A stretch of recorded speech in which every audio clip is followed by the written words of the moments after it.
Baik, kita sudah masuk dalam tahap terakhir dari proyek ini, ya. Ini di tahap ini kita menginstal seluruh library yang dibutuhkan untuk analisis sentimen. Ada Pandas, NumPy untuk mengolah data, Matplotlib, Seaborn, dan Workload untuk visualisasi grafik, NLTK dan Sarstawi untuk pemrosesan teks bahasa alami, serta scikit-learn dan Joblib untuk membuat model machine learning.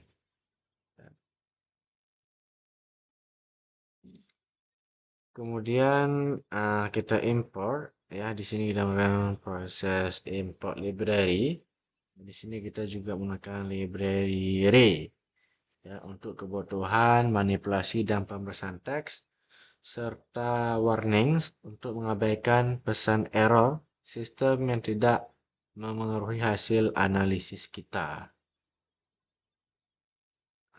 Selanjutnya kita di sini mengimport library, ya, NLP. Di sini kita menggunakan library NLTK, ya, untuk melakukan tokenisasi, yaitu memecah kalimat ulasan menjadi kata-kata tunggal dan menghapus stop word atau kata umum yang tidak penting. Selain itu, kita juga mengimpor sastrawi untuk proses stemming, yaitu mengubah kata perimbuhan menjadi kata dasarnya. Di tahap keempat ini kita mengunduh, ya, dataset atau research NLTK, ya, yang diperlukan terlebih dahulu. Di sini kita mengunduh dataset dengan nama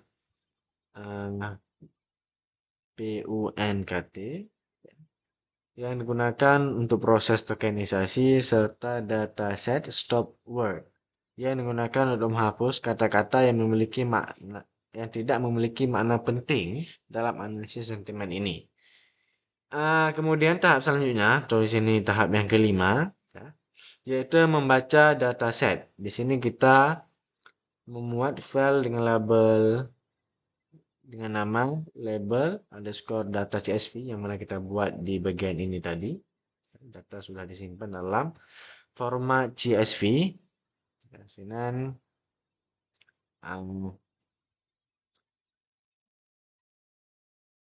lalu kita tampilkan data teratas menggunakan fungsi head dan data terbawah menggunakan fungsi tail untuk memastikan data terbaca dengan sempurna. Mungkin di sini yang tampilkan hanya yang tail saja kita tampilkan di sini.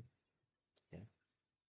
Selanjutnya adalah kita menghubungkan Google Colab dengan Google Drive terlebih dahulu menggunakan fungsi drive man. Ya, setelah terhubung, dataset yang diberi label terbaca menggunakan fungsi read underscore CSV, di mana dataset ini terdiri dari dua atribut utama, yaitu kolom konten untuk teks ulasan pengguna dan kolom sentimen untuk label sentimen. Sini kita bisa lihat.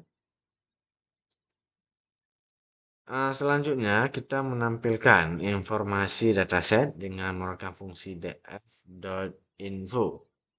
Yang kita lihat bahwa konten SMN sama-sama 10.000. Kemudian tahap selanjutnya adalah visualisasi distribusi sentimen menggunakan library Seaborn dan Matplotlib. Ya, kita menjalankan fungsi SNS conplot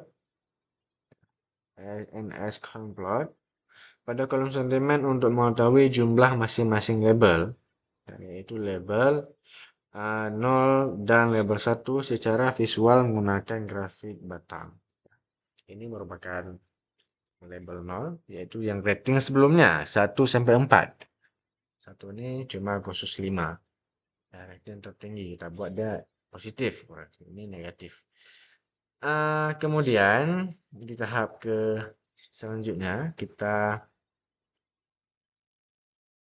membuat kamus slang word, ya. Di sini kita kumpulin kata-kata gaul. Ya, slang word itu kan kata-kata gaul atau singkatan yang sering dipakai netizen Lalu kita pasangkan dengan kata bakunya supaya semua tag ulasan dari seragam. Jadi kata-kata yang gaul atau kata-kata yang informal kita ubah jadi formal ya, kata-kata yang ada di kamus besar bahasa Indonesia. Ya, kata-kata formalnya lah. Kemudian selanjutnya tahap ke-9 kita membuat fungsi bernama cleaning text. Ya, fungsi ini gunanya untuk ngebersihin teks ulasan dari hal-hal yang nggak penting, seperti mention, ya, mention, hashtag, link website, ya, angka, tanda baca sampai spasi yang kemudian, ya seperti contoh ini, misalkan orang ini punya mention segala ataupun ada website langsung aja cuma jadi gini aja ya, kalimat pentingnya saja. Kemudian selanjutnya tahap ke ini kita membuat hmm, apa namanya case folding, yaitu tugasnya sangat sederhana, yaitu kita mengubah semua huruf kapital di teks ulasan menjadi huruf kecil. Ya, itulah gunanya case folding. Misalkan gini, ya, driver bagus banget, jadi ini semua huruf kecil semua.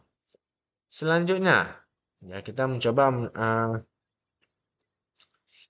selanjutnya kita membuat fungsi ya di bagian slang word normalization ini kita buat fungsi dengan nama fix slang word ya yang gunanya untuk mengubah kata-kata tidak baku atau bahasa gaul menjadi kata baku berdasarkan kamus yang sudah kita siapkan sebelumnya supaya penulisan kata dan maknanya seragam ya. Kemudian di sini kita printkan. Kita coba printkan. Ya, hasilnya seperti ini. Kemudian di ah, selanjutnya bagian tokenizing. Di sini kita membuat fungsi bernama tokenizing text yang gunanya untuk memotong satu kalimat ulasan menjadi potongan kata tunggal. Contohnya kalimat, ya ini contoh project lain. Di sini ya driver bagus banget itu dipilah-pilah jadi kata driver satu kata, kemudian ya kalimat diubah jadi kata-kata. Kemudian di tahap selanjutnya kita di tahap stop word removal ini kita mengumpulkan kata-kata umum yang nggak penting dari bahasa Indonesia dan Inggris. Lalu kita tambahkan kata gaul khas netizen seperti ya, si, atau woi untuk dibuang. Tapi kerennya di sini kita sengaja mengunci kata negasi seperti tidak atau belum agar tidak ikut terhapus. Nah, ini jangan terhapus, dari sini kita hapus. Selanjutnya kita hmm, apa? Ini di bagian join token ya fungsinya untuk menyatukan kembali potongan-potongan kata yang sudah dibersihkan tadi menjadi satu kalimat utuh lagi ya. Ini udah dipisah-pisah kemudian disatukan kembali menjadi satu kalimat utuh. Selanjutnya kita sampai ke tahap stemming. Ya, di sini kita memanggil fungsi dari library sastrawi untuk membuat sebuah objek bernama steamer yang nantinya bakal kita pakai untuk memotong semua kata berimbuhan menjadi kata dasarnya. Ya. Seperti ini contohnya pelayanan sangat memuaskan. Pelayanan asal katanya dari layan, sangat dan sangat dan memuaskan asal katanya puas. Gitu. Kemudian di tahap selanjutnya adalah pipeline preprocessing.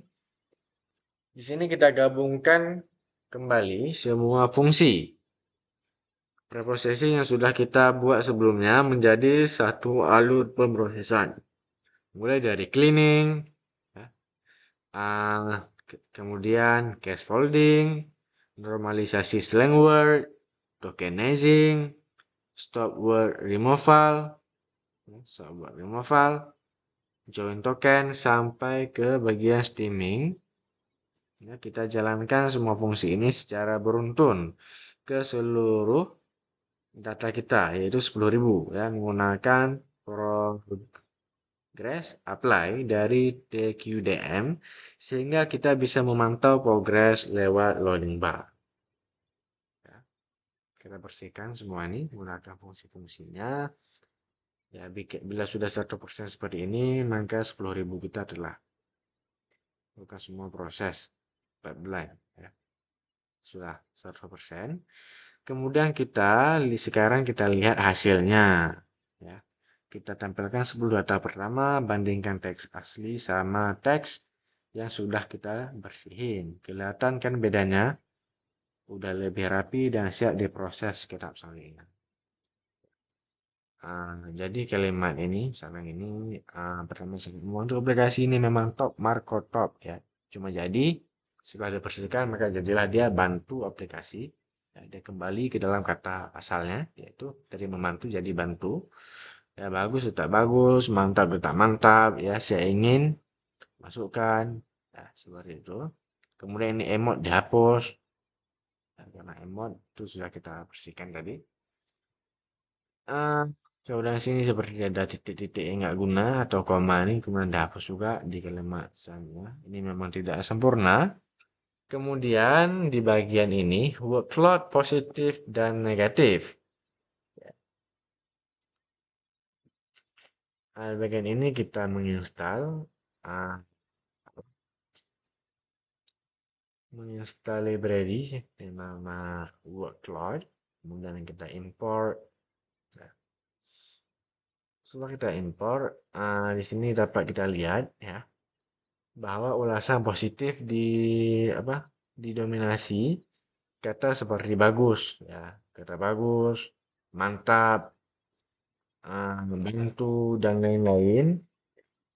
Kemudian kata negatif yang bisa dilihat di bawahnya sering muncul kata-kata seperti aplikasi, saldo, bayar, gagal dan sebagainya.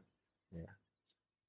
Di workflow ini, untuk sentimen positif, kita kumpulkan semua teks dari data yang berlabel satu, lalu kita generate workload dengan ukuran 1000 kali 500. Hasilnya kita bisa lihat kata-kata yang paling sering muncul. Paling apa yang makin besar katanya itu paling sering muncul berarti. Ya, sama juga ini ya kata yang paling gede-gede ini maka tuh yang paling sering muncul. Ini bagian negatifnya. Ini bagian positifnya.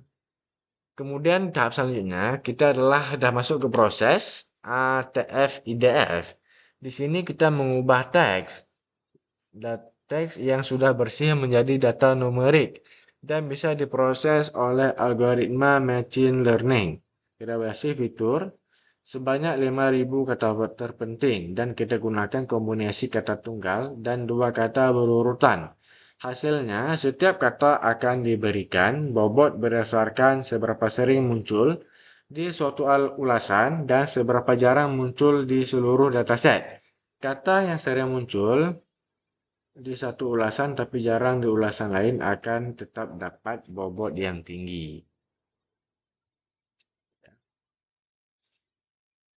Kemudian di bagian split data ini kita bagi ya, datanya 80% ya, 80% untuk latih model, 20% untuk uji model. Nah, kita pakai sini fungsi random stat biar hasilnya konsisten dan stratify biar perbandingan sentimen positif negatifnya tetap seimbang di kedua bagian.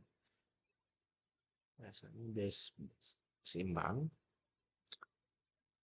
Kemudian kita di sini di bagian ini kita latih model pakai naive Bayes. Ya. Naive Bayes, kita latih modelnya. Dan kemudian tuh hasilnya ini akurasinya 83,8%. Ya. Model lebih jago untuk mengenali sentimen positif daripada negatif. Terlihat dari recall-nya, ya, positif terlihat 90 berapa persen, ya, 93%. Ya, 93% ini yang satu. satu yang berima positif. Sedangkan negatif cuma 64%. Artinya modal masih sering salah klasifikasi saat nemu ulasan negatif. Sekarang kita tampilkan confusion matrix, ya, confusion matrix yang ini. Hasilnya 412 data negatif benar. 412 ini benar data negatif. 235 data negatif salah, prediksi jadi positif. Ya. Lalu 89 data positif diprediksi jadi negatif dan 1264 data positif benar. Ini sesuai dengan yang kita bahas sebelumnya. Ya.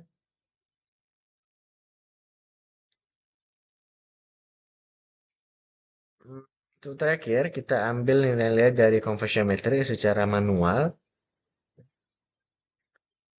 Nilainya ini secara manual. Eh, Kemudian ini untuk memudahkan perhitungan metrik evaluasi lainnya. Kita simpan true negatif sebanyak 412 ini. Yang merupakan output dari ini yang kita ambil tadi. Kemudian false 235 ya, negatif false. 5 kemudian 89 yang false. Apa tadi? eh False negatif. Ya, kemudian yang true positif jadi 264. Kemudian kita simpan modelnya. Ini sudah dihitung semua. Ya. Kemudian kita simpan modelnya yang udah kita latih tadi. Di sini kita pakai joblib library tadi buat nyimpan dua file model, yaitu file model naif bias dan tf idf-nya. Nanti kalau mau pakai lagi tinggal load aja, nggak usah training ulang. Ya, ini kita simpan dua model, udah jadi yaitu model naif bias dan model tf idf. Kemudian ini kita akan melihat ya kata yang paling sering muncul. Setelah dengan ya, di sini kita lihat kata paling sering muncul itu uh, bagus dengan skor 964 ya. Sering muncul sebanyak ini ya. Berapa kali ini muncul. Kemudian disusul kata mantap, kata bantu, kata dana, kata oke, cicil ya. Eh, Lebih kurang kata tidak ada di berarti masih ada keluhan. Eh, Apa dan secara umum kata-kata positif kayak mudah ini eh, sama cepat lebih mendominasi daripada kata-kata yang negatif.